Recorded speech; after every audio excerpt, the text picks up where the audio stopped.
नमस्कार, मी भावना. स्वागत आहे तुमचं भावीस कुकिंग मध्ये.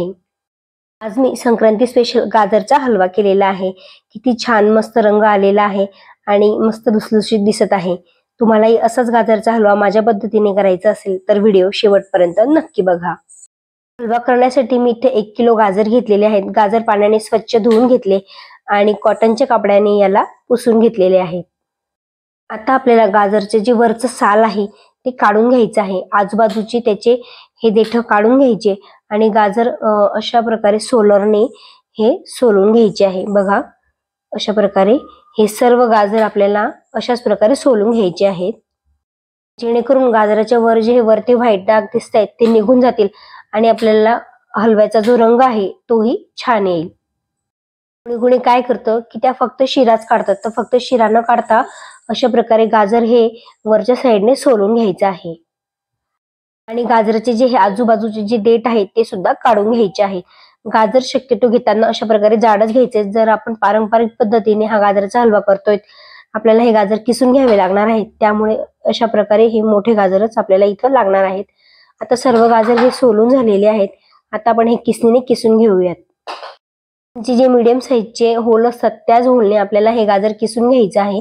जास्त मोठ्या होलने नाही किसायचं, गाजर लवकर शिजत नाही आणि ते चांगलंही लागत नाही. आता अशाच प्रकारे हे सर्व गाजर मी किसून घेतलेले आहेत. बघा, आता हलव्यासाठी काय काय साहित्य लागणार आहे ते बघून घेऊया. इथे मी 1 किलो गाजरचा किस घेतलेला आहे, सोबतच अर्धा लिटर दूध घेतलेलं आहे. 1 किलो गाजरसाठी अर्धा लिटर दूध हे पुरेसं होतं. साखर मी 2 वाट्या घेतली आहेत. साखरेचं प्रमाण तुम्ही तुमच्या आवडीनुसार, तुम्हाला किती गोड हलवा हवा आहे त्यानुसार कमी जास्त करू शकता. मोठा चमचा साजूक तूप घेतलेला आहे, सोबतच ड्रायफ्रुट्स अशा प्रकारे फोडून घेतलेले आहेत आणि इथे मी खवा न घालता पेढे घालते. माझ्याकडे 2 पेढे आणि 2 मिल्कची बर्फी होती, तर ते मी इथं घेतलेलं आहे. तुम्ही खवा घेतला तरी सुद्धा चालेल. चला आता हलवा करण्याला घेऊया. त्यासाठी मी इथं कढई तापवायला ठेवली. कढई तापली की यामध्ये साजूक तूप घालून घ्यायचं आहे.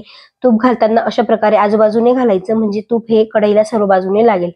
तूप तापलं की यामध्ये आपल्याला गाजराचा किस घालून घ्यायचा आहे. बघा, थोडा थोडा करत यामध्ये किस घालायचा आणि तो हलवून घ्यायचा. परत यानंतर दुसरा किस घालायचा, परत तो हलवून घ्यायचा. एकदम सर्व किस यामध्ये नाही मावत असेल, कढई छोटी असेल तर अशाच प्रकारे तुम्ही किस हा घालून घ्या. आता सर्व गाजराचा किस माझा यामध्ये घालून झालेला आहे. आता हे सर्व मिश्रण मी चांगलं एकजीव करून घेते.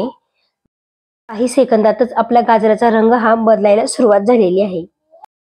सर्व किस हा एकजीव करून झाल्यानंतर याला एक वाफ काढून घ्यायची. बघा, मस्त अशी एक वाफ याची काढून झालेली आहे आणि रंगही खूप छान चढलेला आहे. हे सर्व मिश्रण परत एकदा आपण सर्व एकजीव करून घेऊया. हलवा करत असताना आपल्याला गॅसची जी फ्लेम आहे ती अगदी लो ठेवायची आहे. मी हा संपूर्ण हलवा लो फ्लेमवरच केलेला आहे.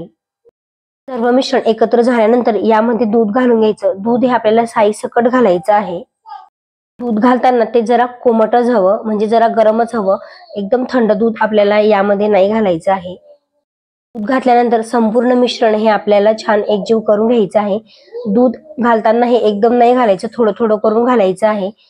थोडं करत यामध्ये मी आता संपूर्ण अर्धा लिटर दूध हे मी संपूर्ण वापरलेलं आहे. आता परत झाकण ठेवून आपल्याला याला एक वाफ काढून घ्यायची. वाफ काढल्यानंतर तुम्ही बघू शकता हळूहळू परत आपल्या हलव्याचा जो रंग आहे तो बदलत चाललेला आहे.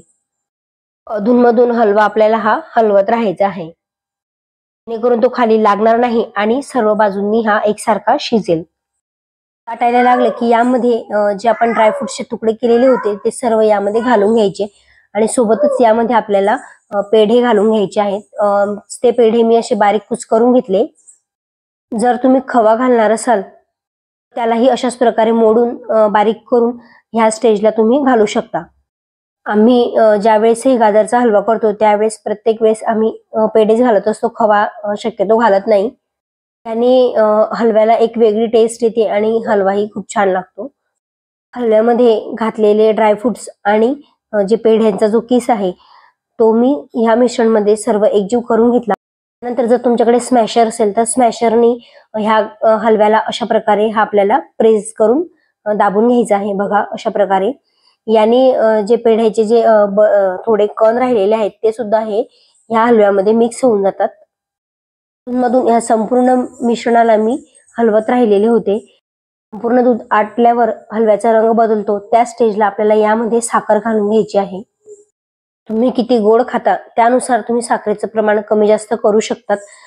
जर तुम्ही पेढे घालणार असाल तर त्या अंदाजानुसारच यामध्ये साखर घालायची आहे। थोडी साखर मी बाजूला ठेवून हे सर्व मिश्रण परत एकजीव करून घेते।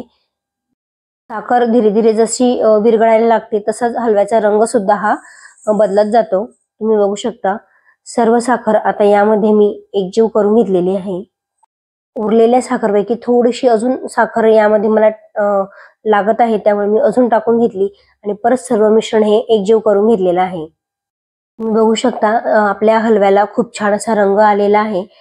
तरी यामध्ये थोडंसं पाण्याचे अंश आहेत, त्यामुळे आपण हलवा हा अजून थोडा शिजू देणार आहोत।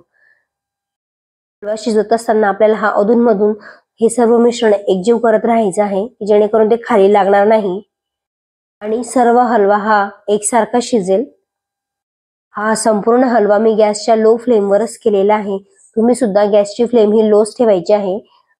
परत हे सर्व मिश्रण मी एकजीव करून घेते आणि ज्यावेळेस आपल्या हलव्याला 5 मिनिटं बाकी असतील त्याआधीच आपल्याला यामध्ये जायफळ इलायचीची पावडर घालून घ्यायची आहे। पावडर जरा उशिराच घालायची, जेणेकरून याचा जो स्वाद आहे तो जास्त वेळ टिकतो। पावडर घातल्यानंतर मी सर्व मिश्रण एकजीव करून घेतलं आणि बरोबर 5 मिनिटं ठेवून परत हे मिश्रण एकजीव करून गॅस हा बंद करून घेतलेला आहे। असा लुसलुशीत गाजरचा हलवा हा तयार झालेला आहे। हा गरम गरम न खाता याला फ्रीज मध्ये सेट होण्यासाठी ठेवायचं आणि त्यानंतर खायचा, अजून खूप भारी लागतो। तुम्हाला माझ्या पद्धतीने मी केलेली ही गाजरच्या हलव्याची रेसिपी कशी वाटली मला कमेंट बॉक्स मध्ये नक्की सांगा। सोबतच रेसिपी आवडली असेल तर प्लीज व्हिडिओला लाईक नक्की करा आणि हो, तुम्ही चॅनलवर नवीन असाल, चॅनलला अजून सबस्क्राईब केलं नसेल तर प्लीज चॅनलला सबस्क्राईब नक्की करा। भेटूया पुढच्या नवीन एक रेसिपी सोबत।